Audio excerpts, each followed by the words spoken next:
Welcome to the Regular Joe's podcast. I'm Brian Mix. I'm Dave Pisani. I'm Barry Kay. And I'm Todd Pleasant. Special guest, Brian Mix from the East Coast. Wow. I don't think we've ever let anybody do that before. I think you've only let me do it once. It's in my contract. I do get a payment for people not doing it or me not doing it. This is the free range episode. We're we're going anywhere. So I'm renegotiating my contract, and I get more royalties on the back end now. When the Black Hole came out, Johnny Carson had a series. Was talking to one of the stars, and they had all the action figures on the desk. And he picks one up and he goes, "This action figure looks like Ernie Borgnine. Who would want an action figure of Ernie Borgnine?" I would. This is true. Those were 12-inch figures too. They had really 12-inch. Yes, yeah, they were. Those are sort of the whole like the Star Trek motion picture ones. The same, was it the same company? They all had that look. I think they were, yeah. Mego made those.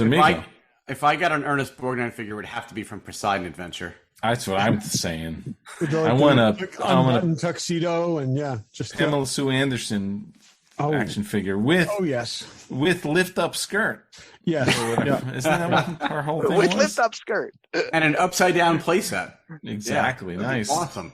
There was a great total. It's basically the Love Boat playset that didn't sell. They just flip it. Yeah. They just flipped it and remarketed it. Yeah. I was just watching House of Wax and remembering the Hollywood Wax Museum had a great Poseidon Adventure set scene, and it was all of them, an upside down set with water dripping, and there was an Ernest Borgnine wax figure. And the rare chase figure would be the Shelley Winters figure. That's right. Yeah. Drowned Shelley. Drowned Shelley Winters. We did talk about this movie when didn't we talk about with the sequel? Because there was. I was going to say the sequel was abysmal. Okay. Was it? Telly Savalas was in the sequel. The sequel was terrible. No. Oh, I didn't mean the sequel. I meant the reboot. The reboot. Okay. Kurt Russell was in it. Poseidon Adventure 2 begins with the helicopter flying away that rescued everybody from the beginning of the first movie. I don't remember. And then we cut to the people that are still in the boat who were in a separate group. And then the other people who showed up to try to rape and pillage what was left in the boat. Exactly. Yes, the pirates who showed up to rob the boat. And oh God, like I remember Shirley Jones was in it. I can't remember much else, but it was that level cast. It was. I thought another movie would be great. Would be Raised to Poseidon. Would be a fun movie to. I do have a very soft spot for the original Poseidon Adventure. I really do. Oh yeah, that was like one of the first movies you probably saw as a kid. My favorite disaster movie. Better than Towering Inferno? I've seen it more times. It just has more sentimental value to me. He'll take his Ernest Borgnine over O.J. Simpson any day. Oh yeah. Oh my God. Yes. Yeah.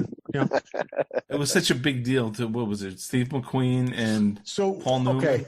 Well, and it was it the first Sense Around movie? I think that was Earthquake was the first Sense Around. I think it was the only Sense Around movie. So there were three. Battlestar Galactica was in Sense Around. But there were three big disaster movies, and then that whole trend died.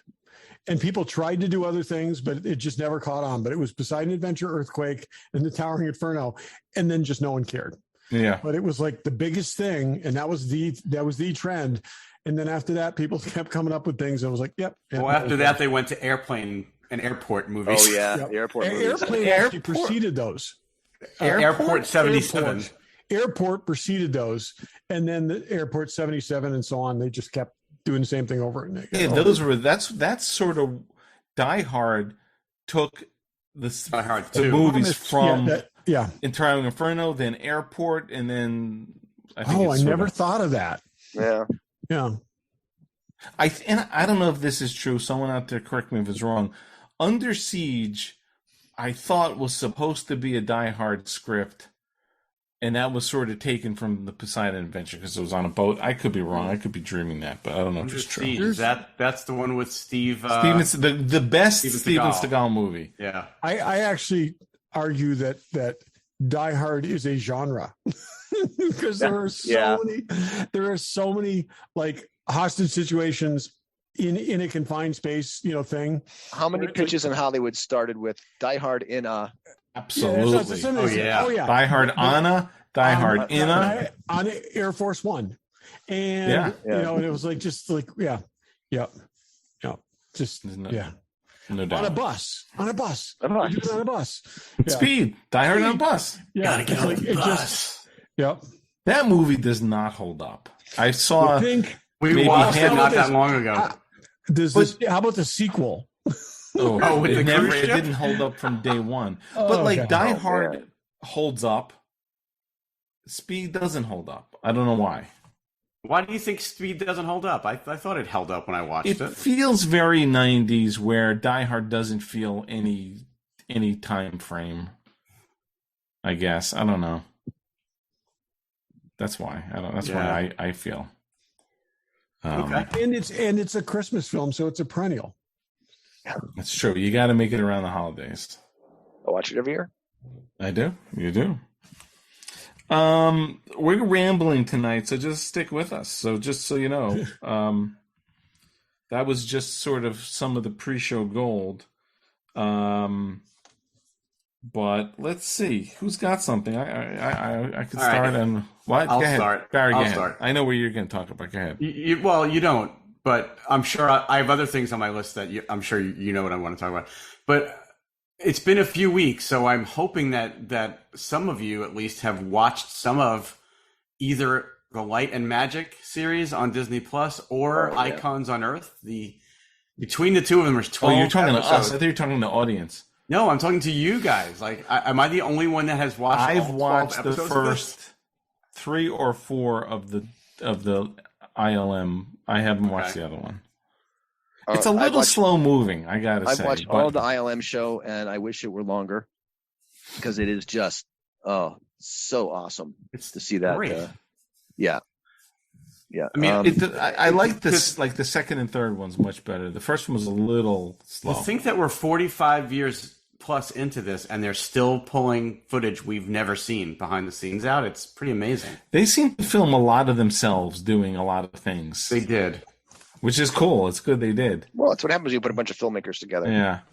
I see that and I kick myself. So a friend, my roommate at the time said, when you graduate film school, just gather whatever money you have, go out to ILM and tell them you'll sweep the floors for free. And that would be, and he was probably right. What's amazing though is how many people actually did that and got jobs there. Yeah. Because, I mean, between that, I actually just listened to an interview a week or two ago with the guy that's running the special effects house that's run out of the Kerner building is still an operating special effects house under a different name with a different ownership. The guy that's running it now actually did that. He actually went out there. He knocked on their door. They were like, "What are you doing here? Because it's private property and you're not supposed to be here." And he's like, "I just want to work here." And they were like, "Well, come back when you got a little experience." He went and got a bartending job at the bar across the street. So he could get to know the guys. And he literally, after like a year and a half of bartending and getting to know them, eventually got in and started working there. And he was never a full-time employee, but he was a contractor that worked on a lot of their jobs. And then ultimately, when they closed up shop, another company came in and took it over, and he became a partner in that, and now he's running it. Pretty amazing. That's yeah. And his name is not Dave Pisani. No, it's not. So when they were making Battlestar Galactica, the model shop, they interviewed the guy who was running the model shop for Battlestar Galactica, and he said we were making models so fast and we were working so many hours. Anyone who walked in off the street who said I can glue two things together, we hired. It's like, shit. I lived 90 miles from there. I was 16 years old. It's like, how do you not? If only I'd known that, right? Only I'd known that. Well, so that series was amazing and worth the 6 hours of investment. Icons on Earth on the Vice channel, on the other hand, I don't trust the Vice channel. What is Icons on Earth about? It was 6 episodes on the making of Star Wars. The first two episodes were all about A New Hope. Second episode was Empire and Jedi, and then the rest of the episodes were on the prequels. Was it aimed at our level or aimed at people who'd never seen a Star Wars movie? No, there was a lot of interesting information. They interviewed a lot of good, like, behind the scenes people. They also, I mean, the key to the whole thing was this is the first public interview with Marsha Lucas ever.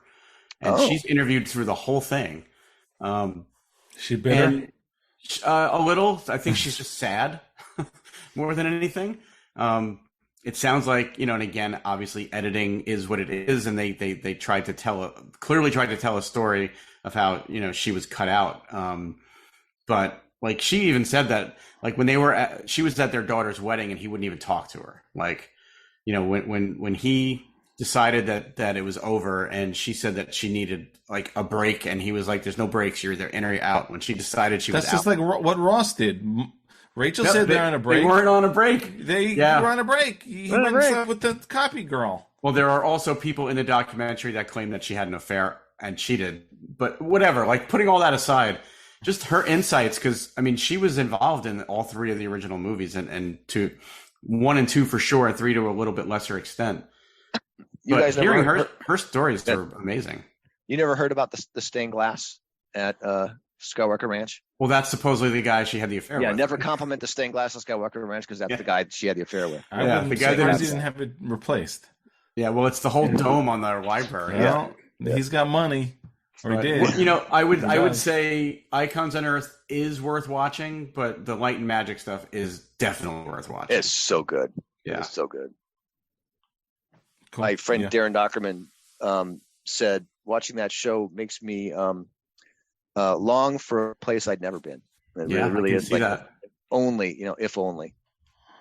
And what was really interesting is towards the end of it, they really talked a lot about the transformation to digital. And, even they kind of painted Phil Tippett as a sad character towards the end, but like, he even, went on to work in digital with them because nobody knew stop motion and how things moved better than him. So that would help all that stuff, but you can't hold on to the past. Yeah. Well, but they talk a lot about Jurassic Park and how that was supposed to be all stop motion, and Phil Tippett was hired to do way far down the line. Oh yeah, I mean, Phil Tippett was the guy. He was doing all the dinosaurs, building full-size dinosaurs. And they went, oh, hold on, stop. Yeah, and then they were like, when they went behind, under the radar, the guys were doing the digital animation tests, and once Spielberg saw it, he was just like, yeah, I think we're going to go that route. But they ultimately brought Tippett on, and then from what I've heard, Tippett worked with all the way. I mean, Tippett has been working consistently even in the digital age. So I have a friend, acquaintance, guy I know who works at ILM. He's been there a very long time. I was expecting to see him in the documentary. He's not in it. I'm like, that's odd. Why is he not in it? And then I realized he's a model shop guy. He was one of the guys that thought digital was evil and wasn't going to work. And, they say in that show, there's the light side and the dark side. And a lot of the model shop guys have a lot of animosity. I think maybe he was one of them. Yeah. And they didn't interview him. Interesting. Definitely worth checking out. Oh, absolutely. Definitely. I won't say the next one. All right. So Rhode Island Comic Con. First of all, we all need to buy tickets. Yeah. We definitely got to get on that. Let's get on that this week. But I mentioned to you guys, they announced Elizabeth Shue, one of our favorites. Hey, have we seen her or smelled her or looked at her at any show? I don't think we've done any of those things with her. No. Interesting. But second best Marty's girlfriend. You like that Jennifer? What's her name? Oh yeah. I ran into her in the Strip on Vegas one time, but Elizabeth Shue. Yeah. Was she leaving Las Vegas? She was, I think, at that time. Yeah. So anyway. So I'm like, oh, that's good. She's cool. So I look through everything. I feel like, and the page has everyone's autograph prices. Yeah. I feel like autograph prices are coming down a little bit. Like everything else. I think I agree with you on a lot of except for two people. Yeah. On that list. Jared Padalecki of Supernatural and Walker is charging $140. Which doesn't make any sense. That is literally, I'd say the average is probably 50. There are a lot of people that are 40. There's a lot of people 50. There's a lot of people that are 60. The next one that goes up over that is Jared Padalecki's wife, who's charging $70. And she has not done anything that he wasn't in. So that's crazy. I could not pick him out of a lineup. Oh well. So Michael Rooker is only charging $65. I know, that's the thing. It's like I think it's a volume thing, and I think it's also, but I also think it's a fan goodwill thing. I think when you narrow that gap, so once you get over $100, I think even when you get over probably 75, you kind of narrow that, and you're interacting with less people. 60 is the sweet spot too. Someone's like, all right, I'll pay that. I think you might. You'll probably make more money at 60 than you will at 100. I have given a lot of people that I would not have gotten an autograph for, and I don't do this. I don't collect them like you do. I've been like $40. Sure, I'd do that, and done that a bunch of times. But who do you think's autograph is worth more? Robert Patrick from T2 or Peter Weller from RoboCop? Neither. I mean, but if you had to guess, who's charging more? To me, those are equal. Peter Weller's charging more. Weller's charging more. But he's not. He's not. Robert Patrick is charging more. Peter Weller doesn't need to charge more. Robert Patrick seems like he does. No, that's not Peter Weller be at the show? Is Peter Weller going to be there? Yeah. Oh, I may have to get a Buckaroo Banzai thing signed. Yeah. And what do they both charge? Peter Weller is 55 and Robert Patrick is 60. That's not bad at all. Neither. I mean, I also think like these people are being advised by somebody who are helping them set the price and stuff like that.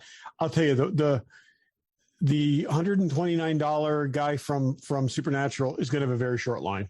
Yeah. I'm curious. Are they going to do like one day only thing or something like that? See, they do supernatural conventions. Like those are the creation of the things. And they probably get a lot of money. And there's a million girls who are all in love with them. But that's not this thing, I don't think. And then the other person who I have a picture with him, but Zach Levi, he's charged $120, which you're double the average, or more than double the average. Yeah, that's too high. The other thing that we've talked about, and I just don't understand, is some of these people, and it seems to be mainly Mandalorian actors, and I don't know why, they have 3 different prices. And I think it goes back to what we saw the last time when I got the Armorer's autograph, right? It's one price if you take a picture off my table. It's another price if you bring a collectible, and it's a third price if you bring something else. And it's like you're signing your name. Like I don't understand why. I don't get that. I do think it's a different thing. I don't think it's it's the Apollo Greed thing where it's ridiculously different. Stupid. But I could see where it's $10 more. It's definitely more time to sign an odd object because you need some direction and there's a little more interaction there. I think signing your picture, you've signed that same picture a gazillion times. It's a pretty quick. I don't think it's a time thing, though. Signing I think a it's poster isn't much implied value thing. Yeah, the poster thing I don't get. It's the objects I think could be really time consuming. Yeah. So I'm looking at a guy named Barry Lowen. Never heard of him. He's in Mandalorian and the Book of Boba Fett. He plays masked and helmeted characters. You never see the guy's face. His prices are $40, $50, and $60. They don't say the variations are, but he should never be $60 for anything. The guy doesn't have a speaking part and he's not visible in movies. I was going just to see him. Yeah. Well, you'll be the only one. You'll be the only one. But anyway, I'm with you. Good guest list is really shaping up. Brent Spiner, $60. I mean, I know that's a Star Trek thing. Everyone Ahmed is $60. Best is only $40. Guys. I know. I'm gonna get him. I am absolutely getting him. $40? That's nothing. Getting him to sign my Jar Jar action figure. I'm gonna get him to sign that fake dog crap. No, I'm joking. You give him like an entirely other picture, and you have him sign. Just be. Oh wait, who are you? Wait a minute. You weren't Greedo?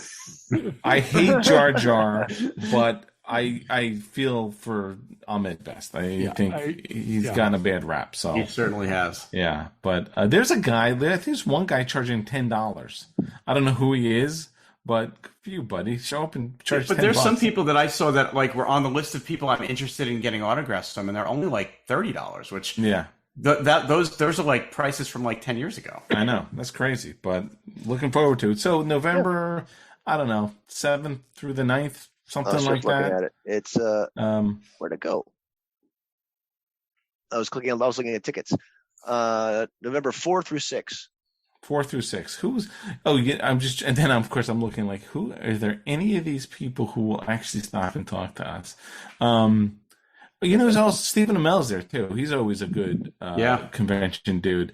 But Stephen Williams, who sat with us for a long time, he did. He's there. Oh, and your buddy, Father, what's his face? Oh yeah, the priest from Walking Dead. He's there too. Seth Gilliam. Seth Gilliam, yeah. So we'll see. Stop by if you're listening. Stop by. We'll be in the lobby. Yep. Todd. Okay. Go for it. So John Williams did a concert at the Hollywood Bowl just recently. Yeah. And he played some theme music from Indy 5. But he also gave us character information. In the setup, he gave us character information that we haven't really heard anywhere else. The thing he played was Helena's theme, which is Phoebe Waller-Bridge's character. And he said she's an adventurous and a femme fatale, and she's a really great character, and she's central to the film. No one has said anything about any characters from this film and who they are or anything, but the director, Mangold, gave him permission to... Oh, he did. I was going to say, when you're 90, you can say whatever you want. And if you're John Williams, you can say whatever you want, but he gave him permission to play the theme. And it's very indie. It's very cool, but it's got kind of a, 1950s, 40s-ish sound to it. And 70s. You mean 70s? It's not like a. It's not like a. The theme does sound. The theme from Shaft, contemporary to indie. So we'll that's what we should be seeing. Oh, by the way, John Williams did the music for Poseidon Adventure. There you go. I saw that. And I'm like, is he appearing anywhere else? Because if he was on the East Coast, I would be like, I need to see that. He seems to stick to the Hollywood Bowl and like Europe. His shows are incredible. He's at Tanglewood at least like once every other year. He plays a song, you go, oh, that's the best song he ever wrote. Then he plays another one, you go, that's the best one he ever wrote. Yeah. They play another one, and that's the best one he ever wrote. I talked about this. I saw him 2 years ago where he just did. They actually did a tribute to him, and other composers played his music, and then he got up and he conducted Star Wars and Indy. And it was like one of the best moments of my life. It was just amazing. And in theory, you could mail something to these venues, and he may sign it. I've heard that. Yeah. Live in concert, Superman is incredible. Yeah. They did part of that. Again, somebody else conducted it. One of his somebody who's a protege has conducted that, but it was incredible. That's know who's incredible? That is a fantastic score, by the way. It really is for its time. And Dave, sorry I cut you off. Who's incredible, Dave? I'm on the edge of my seat. Who's incredible? Fanboy Collectibles. Ah, yes. Check them out. All right, so there's a Valkyrie Hot Toys figure, which is they just announced that today as we record. Yep. There's also a Miles Morales in some black and red suit from the... And that's in stock. Spider. Oh, that's in stock. Interesting. Spider-Verse. There's a Kotobukiya Bad Batch figure. They got everything, like Hot Toys and Pops and Sideshow and I don't know, Hasbro stuff and Iron Studios and trying to all your collectible needs in one-stop shop. Everything you need. They have a gift registry now. I don't know if they do. If we keep saying it, maybe he'll do it. Maybe they'll have a gift registry. We're not supposed to talk about individual products because Dave gets upset about that. But you got to check out the pictures for the Reva Third Sister figure. That head sculpt is amazing. Yes. Whether you're interested in the character or not, that it looks like a photo. It's absolutely incredible. I don't mind if you talk about individual figure. I don't like when you're like, that figure's a piece of shit. Why we can't have that? Have I ever done that? I have never done We did trash figures and I've had to cut it out, but doesn't seem to care. Not true. Dave censors us. Barry, is that true or not? You have critics called me out for talking too much about a specific item. No. When you're trashing something that we're selling. I was not trashing. Purple mattresses. I get a backache from them. It doesn't work. It's a good thing Troy doesn't sell And mattresses. Audible. Who wants to listen to books? Who wants to? Audible sucks. No. So anyway, check them out, fanboycollectibles.com. Check them out at their store in Newtown, Connecticut. Brian, you're on the East Coast. Maybe you'll get there soon. I've got to go find them. Yeah. There you go. And you know what I'll do? I'll tell them the regular Joe sent me. Thank you very much. Yes. And he's going to say who? He knows. He knows us. Of course he knows us. On the toy front, Nerf FX is going to release Nerf phasers. I have that. They actually emailed out today with pictures. I am so disappointed that the phaser rifle is Borged. What's up with that? I was a little Couldn't surprised. They just make to a see regular that too. phaser rifle? We could paint silver. That's Couldn't they do that? That's Couldn't they do exactly that? because it's the phaser rifle and then sort of the hand phaser in a thing is about $120. I'm like, the hand phaser isn't even shaped properly. Though. It's almost like the sort of after the Dustbuster one. It looks like it's a little boxy though. It's very flat on the sides. But like I'm with Brian. They like the pulse rifle. I know we haven't actually seen it in hand yet, but the pulse rifle looks like if you paint it green and brown, it could look just like a movie prop. That's why I bought 3. Right. This doesn't look that way. No.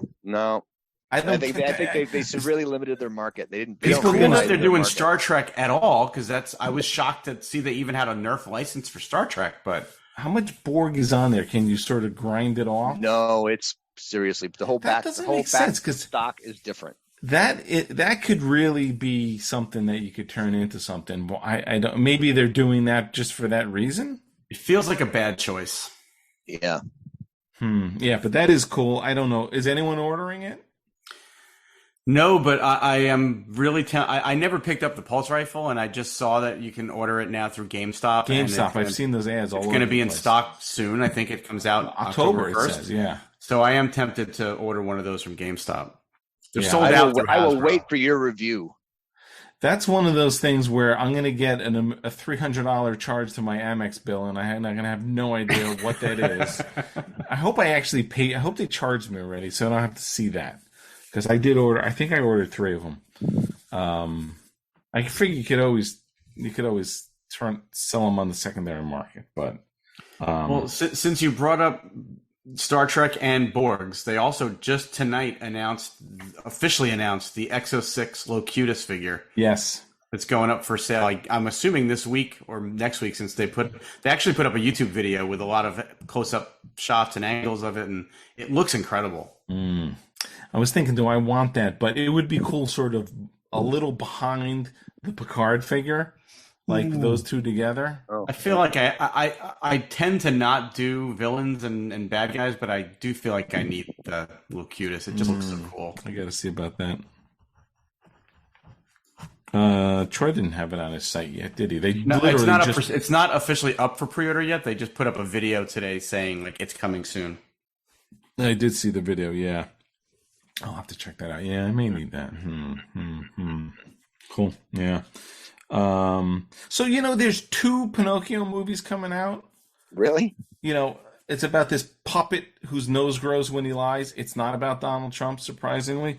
But so there's one that comes out tomorrow on Disney Plus. That's the Tom Hanks one? Tom Hanks live action, which I think Tom Hanks is good in everything. And then Guillermo del Toro is doing one also, which I'm sure will be a completely different take on it. And I think that's animated. Ewan McGregor was on the Smartless podcast, and he's playing Jiminy Cricket in the Guillermo del Toro one. But I'm surprised he can get unless it's in I think the story is public domain. It's public domain, fairy tale, right? Yeah. Even though it's maybe, I don't know. It just feels like the summer where we had 2 like meteorite going to crash into Earth movies. Or when A Bug's Life and Ants came out at the same time. Yeah. I don't know when the Del Toro one. That could be a while. I think they just But the whole idea of live action, I'll go. It comes out tomorrow. So, but Disney keeps doing these live action remakes of their animated classics, and it must be doing well for them because they keep doing it. But I just feel like. What else did they do? Well, I haven't seen any of them. They've done The Lion King. They did Aladdin. They did. Oh yeah, I haven't seen any. They did Snow White. They've done Cinderella. I know they did Cinderella. I think they did Cinderella as well. Yeah. Well, this is the first one that I'll actually watch. We'll see. Yeah, it's got. I guess I don't know if he's the only human in it. I haven't seen that cartoon in a million years. Yeah, me either. It's pretty scary from what I remember. Brandon watched it a lot when he was real little, and I haven't seen it since then, so it's got to be 20 years since I've seen it. Yeah, but yeah, there's that whole sequence where, like when Pinocchio's with the Lost Boys, I mean, they're on an island, they're smoking, they're drinking, they're, Kiefer Sutherland is just a bad influence no matter if you're popular. Well, vampires, you can't trust vampires. You can't trust vampires. Yeah. Jimmy Gertz. Oh, no, I didn't. Don't go there. Just keep going. Don't go there, Dave. Revisionist history with Jamie Gertz. Yeah. That's right. Yeah. So you guys got to just jump in with I know. this stuff. That's I was how waiting we're to playing. see if anybody else was going to This go. week is the 30th anniversary I of the greatest got another one ever. Another Star what? Trek one, actually. I got another Star Trek one. Wait, Todd's going. Todd said something. Todd, go 30th Todd. anniversary of the greatest cartoon ever, Batman the Animated Series. Just saying. So, okay. yeah, always a good time for a rewatch. Epically great series, and yeah. So that's all. Okay, it was more of a statement than a topic. Well, statements are good too. Statements, discussion topics. Just acknowledging that 30th anniversary. Okay. So, Brian, what do you got? Kate Mulgrew was fishing for a Star Trek show of her own at the Star Trek convention a couple of weeks ago. She says she's in talks with the producers to do Janeway, aka like Picard, like Picard, but do Janeway. You're already in a cartoon. Just be happy with that. She said she's in talks, but it's up to you, the fans, to get them to make it.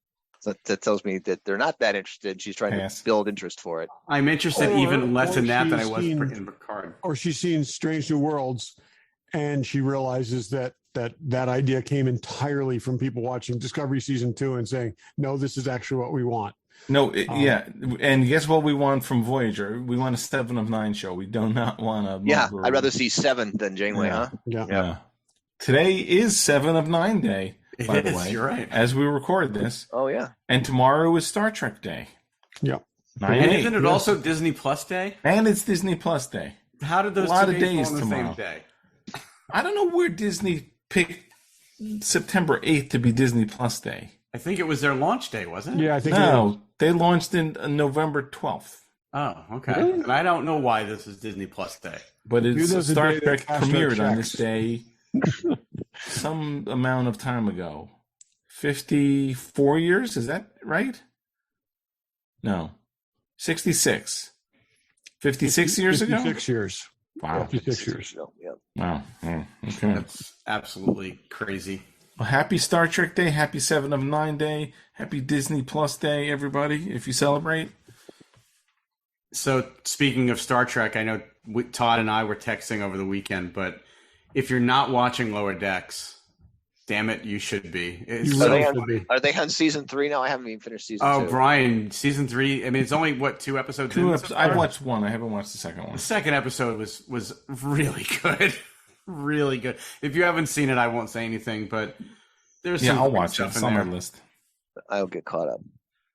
The hunt, Todd, was unbelievable. Just awesome. Just awesome. And yeah. Again, but the first episode we talked a little bit about first episode. Like I said, there was just so many. I mean, they just dove so deep into Trek lore in that episode, and it was brilliant. It was absolutely brilliant. That, of course, in the 23rd century, somewhere on Earth is a theme park commemorating the first Jeff from flight. Cochrane and First Contact. Jeff Cochrane and this, and you can ride the Phoenix. It just was, it was brilliant, absolutely brilliant. So, yeah. So the Russo brothers are favorites. My favorite. I don't know anyone who's not their favorite. Brian, you don't like Winter Soldier, right? No. Brian's Thanks the for guy. being on the show, Brian. Wait, let's re-record the intro. What's wrong with you? I don't like any of those movies that took a Oh, dark hold on just a second. turn. I'm muting Brian. Please. Go ahead, go I ahead, don't guy. understand that. Proceed. He's muted. We connect on so many levels. I don't get it.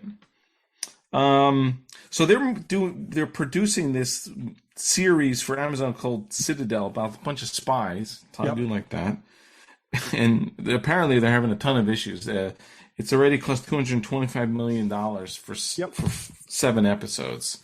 But I have faith in them that they will pull this one out. Have you guys all seen The Gray Man? I saw it, yeah. I liked that. I thought it was good. It was good. It wasn't, I think it was great. It was good, though. It was good. It was good. $225 million for 7 episodes? That's a hefty budget. It's the second one after that Elves Lord of the thing. Rings thing. Yeah. What streaming platform is it going to be on? Amazon. Okay. They do spend money. It's sort of like they say it's about like this Avengers type of all these spies from different countries have to come together to solve this thing. That could be interesting. I have faith in them. Did anyone watch the Lord of the Rings thing?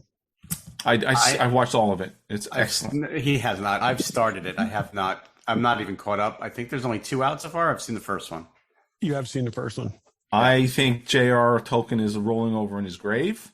I'm surprised you even know the man's name. No African American elves. I think something nasty about women, and I don't know. All of those things have been said on the internet so far. People just jerk offs. We go back to, was this on the air or off the air? Just people are just worthless. Yeah, I hate people. People suck. Except for all of our listeners, or most of our listeners. Yes, most of our listeners. Some of you suck. Yeah. But thanks for listening anyway. Yeah, we do appreciate I was you actually listening. just reading this. To get totally off the topic I just introduced, but I was just reading this article where Erin Moriarty was responding to all these comments about her, character, her personally, and then her character from The Boys. And it's just like, there's just a bunch of shitty people out there with internet connections. Okay. Just accept that. We need to accept that fact and move on.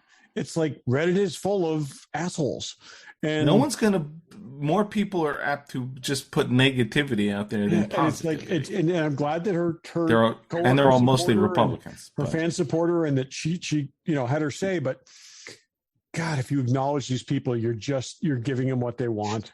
Yeah. And let's just make it a given that those people are out there, and just don't highlight it.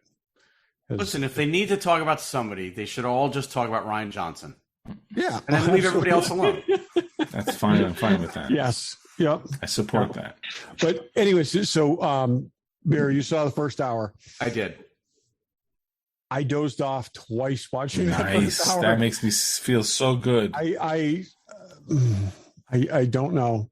People like it. People seem to like it, but I didn't dislike it. I think part of my problem is I might bank it and wait until after House of the Dragon is over, because 2 sword and sorcery shows at the same time. Fests? I think it's not that, but I think it may be too much for my brain to have 2 of these shows going at the same time. And that's the thing, Barry. I was thinking the same thing. I'm watching this and I'm like, somebody do something soon that makes me care about somebody, because right now it's just a lot of like really good looking scenery.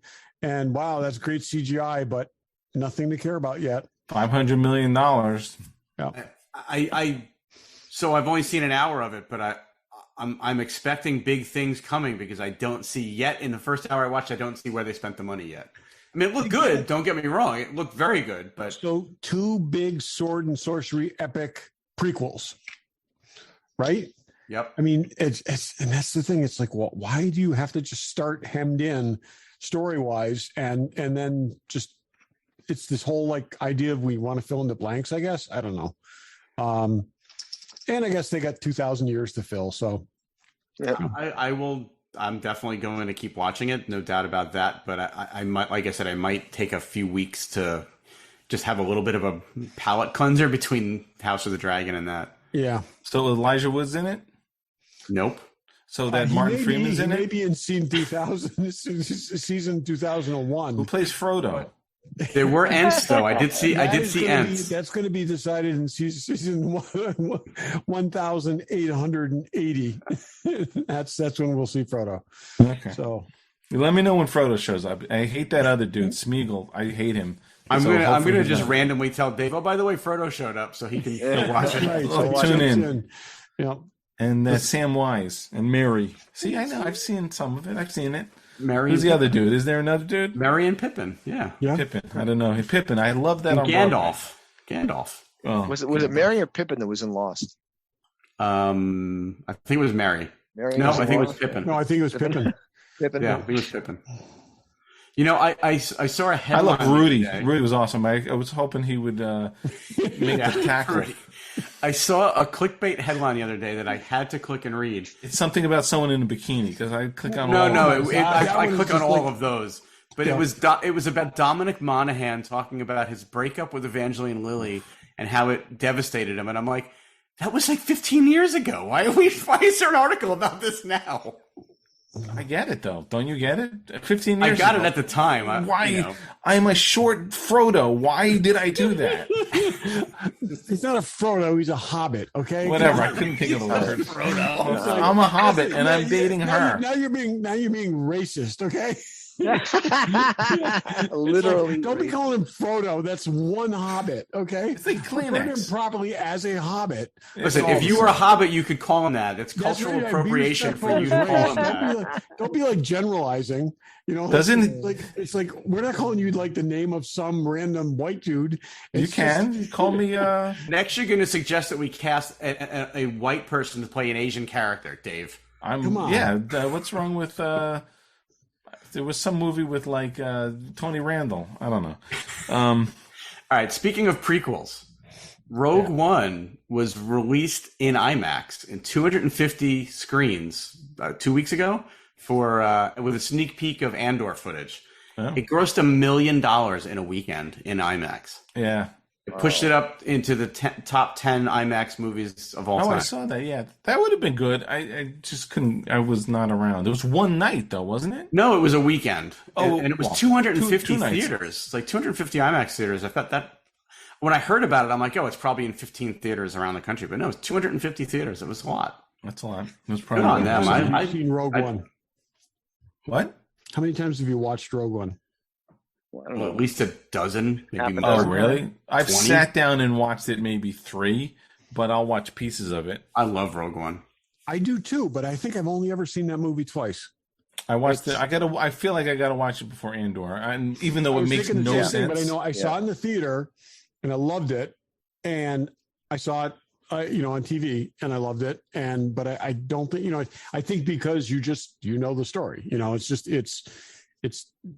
it's a very different kind of thing. I know the story, but it's executed so well. I can watch it over and over again. And it's one of those movies with the sequels better than the original. This is true. Yeah, because Rogue 2 is awesome. Rogue 2 is awesome. Rogue 2 was the name of the snowspeeder squadron in Empire. Yeah. So it was awesome. No, what's so anyway, you mentioned Andor 2 weeks from. 2 weeks away. We're getting 2 close. Weeks. Yeah. Got to wait through some of this other stuff. It's like August, September. It's all prequels. Andor goes to the top of the list. As soon as it hits, I don't know. That's a 3-hour thing. That is 3 episodes the first night. Are they hour long though? They could be half hours. I don't know. If they're half hours, it could be 26 minutes, like like She-Hulk. Well, I was going to say Mandalorian, first season Mandalorian. Yeah. So I'll bet we're going to get 2 hours of content. Yeah, it's probably 35 minutes an episode, 40 minutes. Strap in for that. Yeah, great, nice. So the movie Heat. Does anyone remember the movie Heat? Oh yeah, wow. De Niro. No, not that. The one with Melissa McCarthy and Sandra Bullock. That's called The Heat. But I always scroll through and I'm like, oh, Heat. And I think it's The Heat. And I'm like, ugh. Heat coming. The complete. Anyway, so 98. Michael Mann. We talked about Michael Mann the other day. Thief and Collateral, which was Tom Cruise. Yeah. Awesome. And something else. Last of the Mohicans, which is a great movie. What was the counterfeited movie? The Michael Mann, right? Didn't he make Not To Live and Die in L.A.? Is that the one you're thinking of? Yeah, is that Michael Mann? I don't think so. That's Wolfgang somebody, not Puck. Van Halen? Wolfgang Peterson, I think. Look that up. Anyway, he's done a lot of good stuff. So he wrote a book that's the sequel to Heat. There's a book out called Heat 2. That seems a little weird.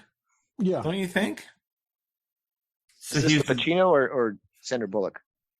Pacino one. The Pacino one, okay. But I don't think Pacino's in the book, though. No.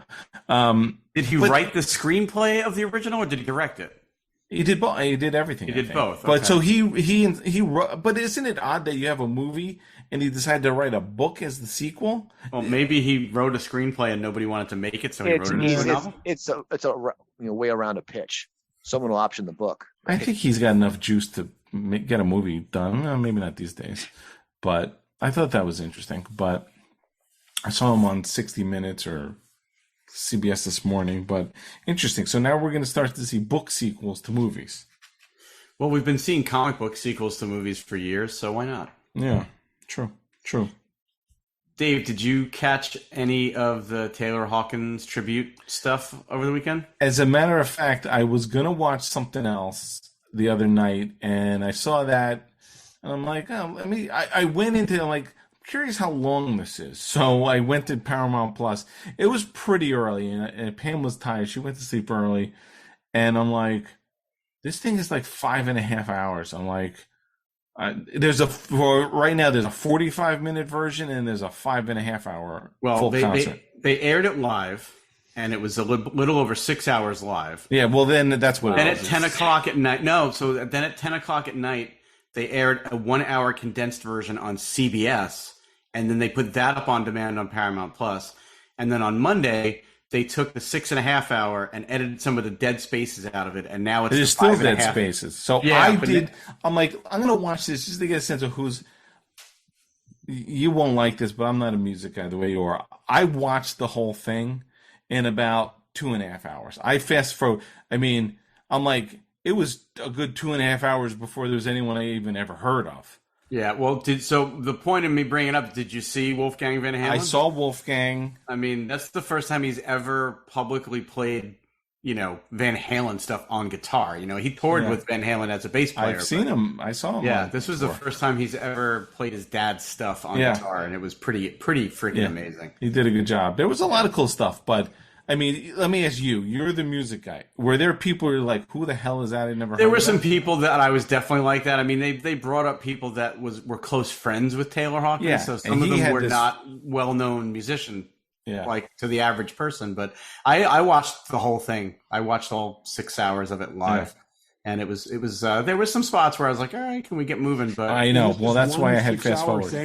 What? It was a full 6 hour festival type tribute. It's a festival concert that they filmed. Okay. But they aired it live, and then they. But there were no like breaks in it. It wasn't broken into like singular episodes. No. So Barry, you wouldn't consider it a movie then? No. Oh man, what a callback! The Beatles documentary won an Academy Award just recently. Yes, it did. It did. I know it did, because it's a movie. I said Academy Award. It didn't. It won an Emmy. Emmys are given out for television. Television, shows. Yes, exactly. It did not win an Academy Award. It's not a film. I forgot to put that as my little thing. But anyway, the Rush stuff was cool. Yeah, seeing them playing together again was pretty. And then obviously the Foo Fighters stuff. It was pretty emotional. He brought out all these drummers. So I especially when Taylor's son played. Oh my God, that kid's like I don't know anything about drumming, but him and even that other little girl seemed awesome. They both seemed awesome. she was great because she's gotten a little bit older from when she was challenging Dave Grohl on the internet to drum battles, and she's very talented. But Taylor Hawkins' son, who's 15, was he was channeling something. It was pretty amazing. Yeah, so. Dave Grohl is to music what Tom Cruise is to movies. This guy can do anything. He's playing bass with all the Van Halen stuff. He's playing drums with Rush. He's playing guitar. He's singing. That dude he can do it all. He's amazing. Out of all of it, I mean, obviously the Rush stuff and the Van Halen stuff was right in my sweet spot. But the thing that blew me away the most and surprised me the most Chrissy Hine, 71 years old. Her voice hasn't changed. Yeah. No, it's true. She sounded exactly the same. Most of these other people are singing 2 keys down or they sound bad. Yeah. I know it's 2 keys down. She sounded incredible. I don't know, but I wouldn't know the difference. Even what's his face was there. Yeah. That guy, that Beatle guy was there. Paul McCartney. Paul McCartney, that's him. Who is 81 years old and doesn't sound good. Is he 80? Yeah. I thought he was. I think it was like 70 something. No, well, maybe he's 79, but he's up there for sure. Anyway, if you have 6 hours to kill, well, now that it's on demand, you can fast forward. There's a lot. You have to be like the deep music person because there's bands that are like, who the hell are these? They're doing a second show in LA in the end of this month, and they haven't announced it yet, but I have a feeling they'll televise that one too. I'm curious. Thinking that I wonder, were these more? Well, it really wasn't European type acts, but it really wasn't. It was a lot of the same people playing on both shows, but there are some differences. Like there's some people that are playing in LA that weren't playing in London. I tried to get tickets to it. I was actually going to go. Me and Josh were going to go, but. It's impossible. Who's the guy who was playing, and we'll be off this in a second. Who's the guy who was singing with Queen? So there were 2 different guys that sang with Queen. The first one is there's a band called The Darkness, and he was the lead singer of that band. He also Who's the guy in the suit? Stuff. That guy, from what I understand, I don't even know his name, but there's some British singing competition show, kind of like American Idol, but it's a British thing. Oh. And he was on that. And Top of the Pops? No. It's some like competition, like more modern singing, like The Voice kind of a thing. Wasn't that Adam Lambert or something singing with them? Well, Adam Lambert's been touring with Queen, but that wasn't you're talking about the guy with the long blonde hair. Yes, that guy. Yeah, I thought that was somebody. I don't know his name. He was very good. Yeah. But he And then there was that other annoying dude in the pink suit who was trying to sing with everybody. Yeah, that's the guy from The Darkness. Who's someone singing, who was it? I'm trying to think. And he runs up and is trying to like share the mic, and the dude was clear like, don't share my mic. Get out of here. It was funny. Anyway, I know people tune out when I talk music. Sorry. Yeah. I'm surprised you haven't gotten this, to this yet, Barry. But a hand solo blaster sold for over $1 million. I was going to ask if one of you guys got it. But before there was some questionable background on that blaster. On the previous comment, Dave. Does Tom Cruise do everything well, or can he do everything, or does he do one thing extremely well? He runs. He acts. Okay. He does his own stunts. What else do you need? He flies planes. Motorcycles. He's one hell of a Scientologist. Yeah. He does everything you need to do in a movie. He produces it. He puts the whole thing together. Yeah. So what's your question? I don't know. I'm just saying. I keep going back to that 95% of Tom Cruise's roles are the same character in just a different setting. But he doesn't. Dave Grohl only just plays music all the time. Hey, John Wayne played the same character, and he was a legend. Absolutely, and that is exactly my point. I'm saying Tom Cruise has made a career out of playing a very Tom Cruise-like character, and thank you. You're right. It's awesome. But that's not everything. One thing I hope he doesn't do well is Haley Atwell. Okay, please move on to hand solo blaster. So the hand solo, I don't even know the auction company that sold it. Do you, Barry? I don't. I'd have to look it up again. It's weird. It wasn't. I didn't know that auction was going on. I heard about it. I actually the guys from the Props podcast were on another podcast. The Boo City podcast. Some Jesus horror Christ show podcast. I mean, Dave and Ryan, please come on our show. If you're on the Boo, I think if we asked them, they would. Get them on the show. We have to ask them. I literally think if we asked them, they would. We're waiting for them to come to us, and maybe that's going to take a little longer. That was like the sound quality on that. The who? Rock Island Auction Company. Oh, of course. Well, right then and there, that makes me suspect. But yeah.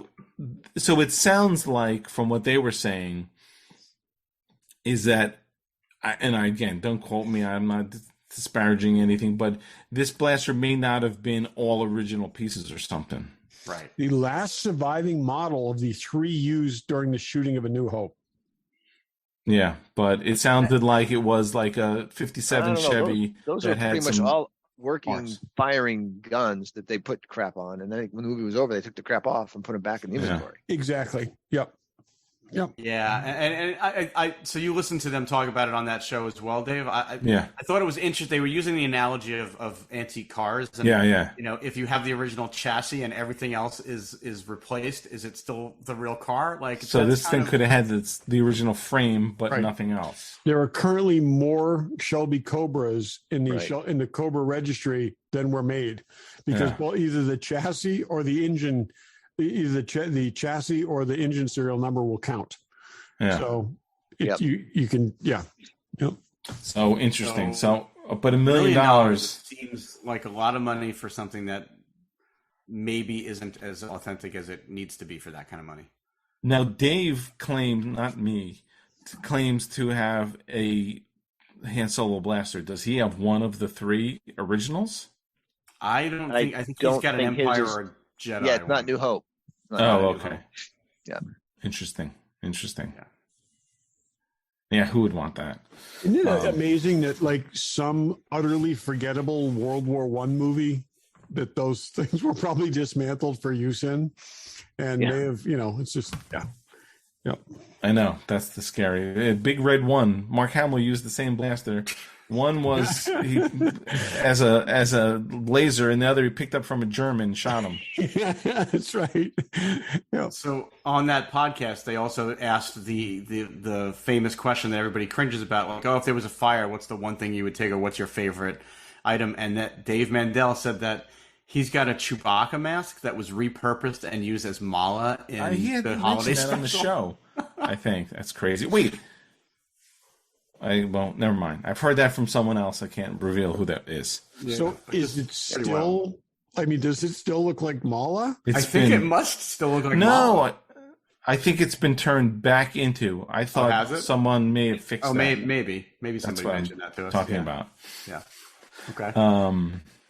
So if you want to segue to what's in the box, I have a what's in the box. It's right up that alley. I was just about to segue what's in the box. Brian, what's in the box? I picked this up from my friend at HMS, and it is a perfect casting of Greg Jean's original Phaser 1 from the original series. Wow. These guys had access to it. They were going to make, they were working on the ones for, Master Replicas. So they got access to all the Greg stuff, and he cast this off that one, and it's got all the marks. You look at Greg's phaser, and like that little ding right there is there, and it's got all the marks, and they put it together exactly like Greg's. Wow! So it's amazing. And then the pieces are just modern. The pieces are all reproduction. Yep. Yeah, but done in the same way. It's got the same cardboard crispy that Greg's had, and the same Velcro on the side. Wow! It's just painted stripe, and it's raised on the other side. It's on Velcro. Yeah, there's Velcro, so it would stick. This on when the pistol phaser, it would stick to the belt. The 2 pieces, that's awesome. I thought I read about. Did he do a couple of those? I thought I read about on Facebook on one of the groups. This is one of the ones from Facebook. Yeah. Yeah. Nice. That's awesome. I had just read an article the other day that was talking about how stun was used in the Man Trap, which is the first aired episode, and how it was different than how they've done it. And that never, ever occurred to me. The sound effect was different when they used stun. And when he stunned Dr. Crater, he was like, his speech was slurred and stuff. Oh, really? And he was like, it was like he was tranquilized. And they said that they never, it was like, but it was just never done that way again in subsequent episodes. But I got to go back and watch that now. That's interesting because at the time you think of, set your blaster to stun, the stun gun. Well, that's also another thing that they referenced in that article is that kind of added, that in Star Trek, that kind of added stun to the sci-fi canon. Okay, Yeah, that's what I'm saying. To the That was point the where first time it's ever done. in Star Wars, it was set your blasters. When they're going after Leia, it was like set your blaster to stun. Everyone knew what they meant. Right. That's what I'm saying, because they really established there was no such thing as, wait, we're going to fire a weapon that's going to just knock someone out and not a laser shoot a hole was in the them? thing that like basically burned a hole through something. Yeah. Or just made you evaporate. Yes, but That's pretty cool. And so it was just, but again, I got to go back and watch that. They said the sound effect is very different. It almost sounds like a ricochet. And they said that the effect is it like a is that the one that's like a circle? It's kind of like a visual, because it's not a beam. It's like a sound effect. And like I said, he's not unconscious. He's just like, kind of like semi-paralyzed. And he's, it's almost like a real stun gun. Yeah, exactly. Or a real sort of that one with the shoot the darts at you. Taser, yeah. Taser. That's right. That's interesting. Yeah, I texted you guys a couple of weeks ago. I was watching Corbomite Maneuver, and there's all these scenes in the hallway of a lot of people being thrown from one side of the hallway to the other side of the hallway, and there's this guy that shows up 4 times who's just wearing this weird gray vest that I don't know what we've never seen before, never showed up again. But that guy was in the hallway being thrown around. I think he's a cameraman. That's funny. Yeah, it's like, yeah. It was like Lenny, you're in the shot again. It's like most comfortable costume to cosplay because it was like a dude with like just a puffer That's vest. almost like it kind of looked like a life jacket. It was odd. Yeah. That's almost the Wilrow hood of Star Trek. Totally. But you don't even have to carry around an ice cream maker. There you go. Yeah, Who are you? I'm this guy who's in 3 seconds of one episode from season 1. Yeah, early episodes had a lot of great jumpsuits and stuff like that. They did have a lot of different costumes, things that you never saw again. Yeah. When they cut down how many people they could afford to put in the background, the guys in the jumpsuits left first. Yep. Those were the first casualties, because also by that time they'd had enough guest stars that they had a bunch of uniforms that fit other people. So cool. That is a cool phaser. Todd, what's in the box? So I am holding up. I just received this. So this is my Eagle Moss Phoenix. Barry, why did I buy this? Because you saw the ride. I saw the ride, the Phoenix ride in and I was like, I think I need that.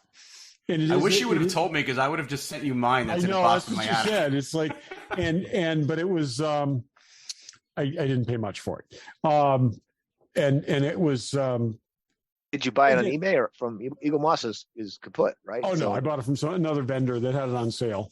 Okay. I think Eagle Moss they're still in business. They're still selling stuff on their website, aren't they? Are they? I don't think it even loads. No, I'm pretty sure it does. I looked it's back. not that long ago.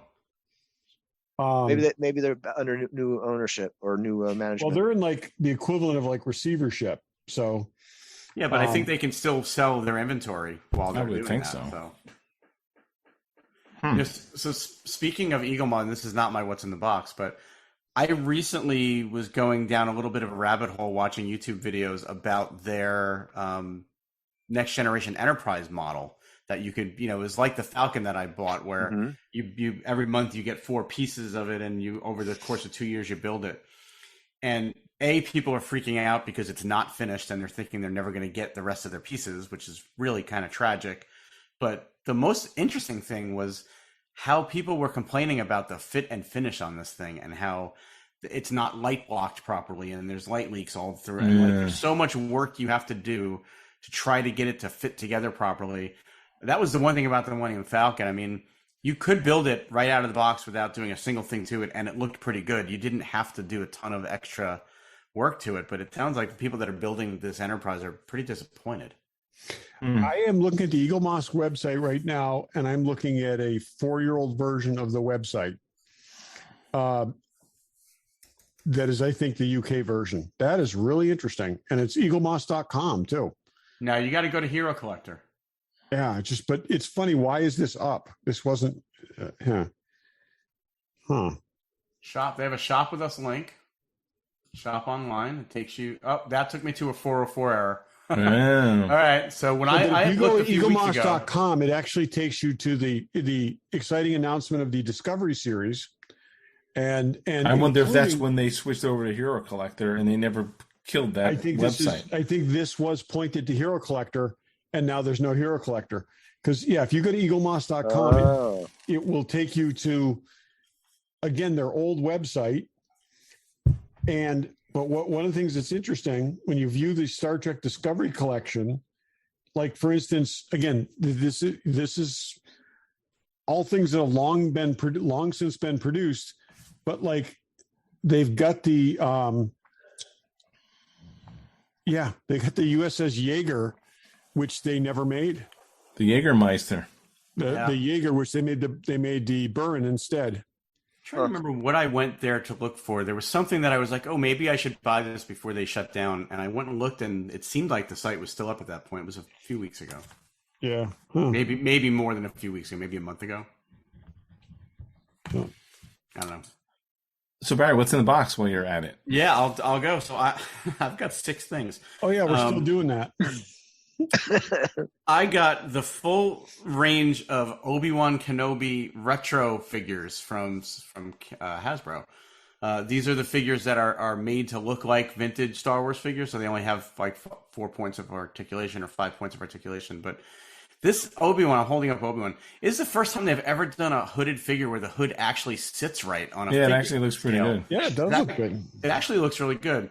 So there's Obi-Wan, Reva, the Grand Inquisitor, Darth Vader, the fifth brother, and the robot, that big robot, what the hell was his name? Ned B. Beatty? Ned B.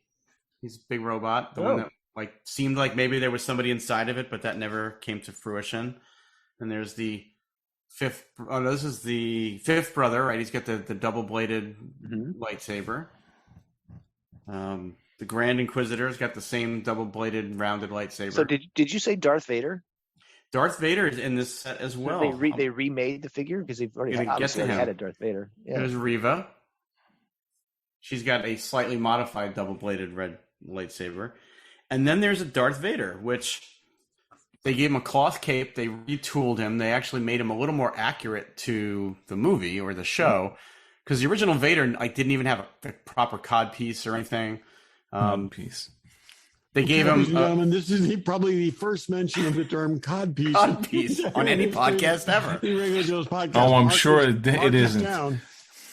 Yep.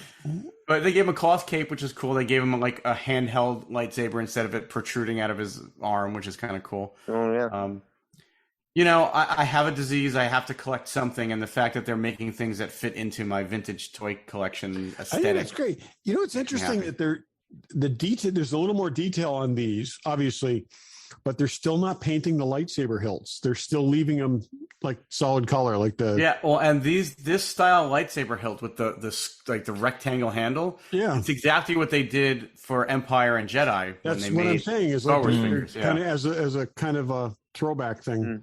That's it could be a little longer. It feels a little stumpy for a lightsaber, but it kind of does. Yeah, that's what she said. Yeah, I was just going to say. Thank you, Michael Scott. Size isn't everything.